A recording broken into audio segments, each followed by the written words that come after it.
It's nice to see you again in this video. In case you are new to the channel, please you can feel free to subscribe, turn on the notifications icon so that you don't miss any of the videos that I'll be uploading.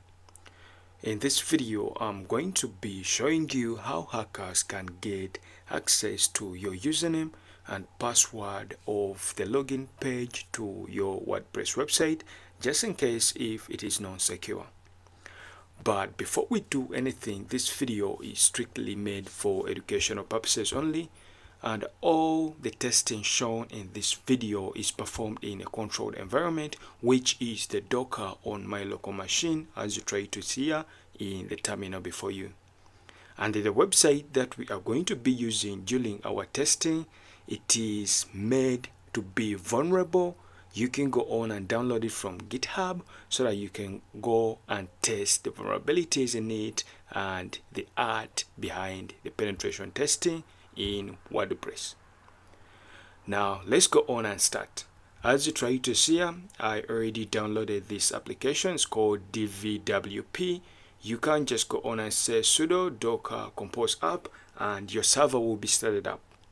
Now this one, it is going to be started up on a port which is 31337. If we come here to our browser, I'm going to just press enter. Now in case it is successful, we shall have a vulnerable WordPress website that we can use to go on and test our WordPress pen test. Now for hackers to get access to your username and password to your login page, firstly they need to understand the user who's present to your website. Now how can you simply understand the users present to our website? Firstly, we can look at the posts that were made to our WordPress website. Now since this is a vulnerable website that is outside there, now when you try to see, we only have a single post. But when you look down here, they say it is by admin. Simply, I can also click on this post so that you can see the full details for this post. But our main purpose is to look at who is that user that made a post to this website. Again, we see our admin. I can go on and click to this admin here. In case we do have a couple of posts that were made by this user, we shall be able to see these posts. Now if I scroll down just a little bit, we only have one user.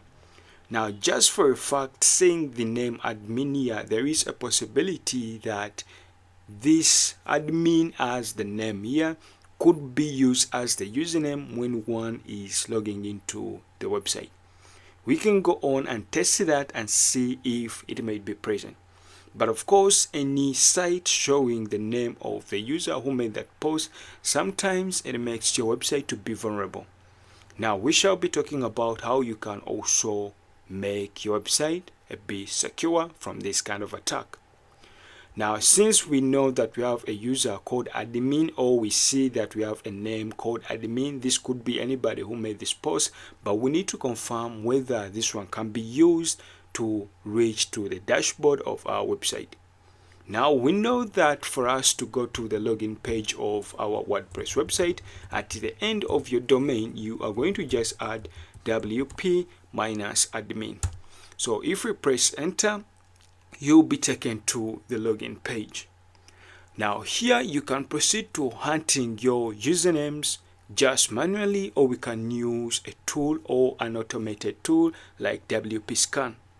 So I'm going to go on and open up my terminal, and I'm going to go on and open up my WP scan. So with this WP scan, we are going to use a --URL. Then we provide a link to our website. So since this is running locally on my website, it is going to be sitting on my loopback address plus the port where the website is listening to. Now, in case we want to find the username, you are going to just add on a -e that is for enumeration, and with a U, we are looking for usernames present on our WordPress website. I'm going to press enter. Now this one may take some good time depending on your internet connectivity and also the server where your website is. Now as WordPress is performing its magic, let's first come back to this website. Now, when you try to see, I'm taken to my dashboard right here because before I started recording this video, I had got the password. But I'm going to come back and log out so that we go back to the login page. Simply, when you go on and say your localhost or the domain to your WordPress website /WP admin, you'll be taken to the login page. Now for this scenario, let's say you don't know the username and the password. Earlier, when we looked at the post, we saw that you had admin. So we can go on and just type admin, and I can just forge any password like 123. In case that password is successful, and if we click on login, we shall be taken to the dashboard. But in this scenario, we shall say that hackers don't know your password. This is where they will use tools to go on and brute force tools like Hydra and WPS scan or WP scan. So if we come back here to our terminal with our WP scan, if I scroll up just a little bit, you see that we receive more information about our WordPress website, whereby we can see the version which is 5.3. Now you can go on and use such exploit so that you can see if there is any public exploit on this version for WordPress. Now if we scroll down just a little bit, you see that we do have a WordPress theme and it is also outdated. Now we also have other themes or other programs which are a bit outdated, but when you come down here, you see that we have users and we do have our admin plus the user editor. On this vulnerable WordPress website, we do have two users which are present on our WordPress. Now, if we go back to the login page, earlier when I typed the username to be admin and the password 123, I want you to look at this message where they are telling us that the password you entered for username admin is incorrect. Now, this one isn't very secure too, whereby the system is admitting that you do have a username called admin, but the password that you've entered isn't correct. Now this one isn't better. So here for a fact, we've understood that we do have a username called admin depending on the message that we've seen here, and with our WP scan, whereby we've also seen that user. Now, since it's for a fact that we know that we do have a user called admin, this is where hackers can proceed to brute forcing the password. Again, we can use our WP scan to perform that act.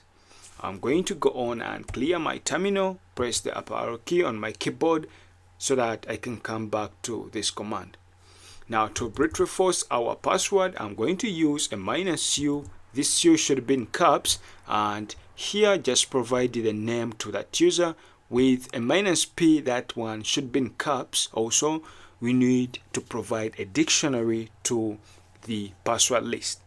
Now here we shall be using ROQ, whereby it is found in a path of USR, share, word list, and ROQ.txt. To use this dictionary, you should make sure that you had extracted it before, because it comes when it is a bit compressed. Now, in case you don't use ROQ in the word list, you can also use some dictionaries from your sec list in case you had downloaded them. So here I'm going to just press enter on my keyboard. Then we are going to give it a few minutes, whereby it is going to go on and perform the same act, viewing all information about our website. Then later it is going to start brute forcing our passwords. Now this may take some good time depending on your graphics card and how big your dictionary is. Now for a fact, ROQ.txt, it is a bigger dictionary, whereby it is going to take some good time. Now when you try to see, all the enumeration is done and our brute forcing is going to start, whereby a couple of passwords are going to be slapped in the location where the password post will be made, but the username will be admin, as you try to see here. Now I'm going to pause this video and come back when the password has been brute forced. Now when we come back here, you see that our password was brute forced and it is called admin. So here the username is admin and the password is admin. Now roughly it took 9.50 minutes to boot reforce our password. The process of boot reforcing can be determined by how fast your machine is. Simply, we are meaning your graphics card. But when the attacker receives your password, we'll go on and type the password, then later we'll be taken to the dashboard. So if we provide our username to be admin and the password to be admin, we are going to be redirected to our dashboard. And from here, the attacker will go on and set up a reverse shell so that can have access to the server. Now, how can you protect your website from this kind of attacks? Now, for a first step, at least you can go on and install a plugin which is called Word Defense. It is a good plugin that you can use on your WordPress website. At least it can give you some bit of security. Now also in the process of boot reforcing, at least you can use a firewall that can also help you to protect your website, and you can also use 2FA authentication when one is trying to log into your website. Now this video was strictly for educational purposes only. This channel condemns any form of hacking content that may be done to harm others. In case you are interested to see more videos like this, please feel free to subscribe, and you can also share to friends that may be interested. I'll see you in the next video.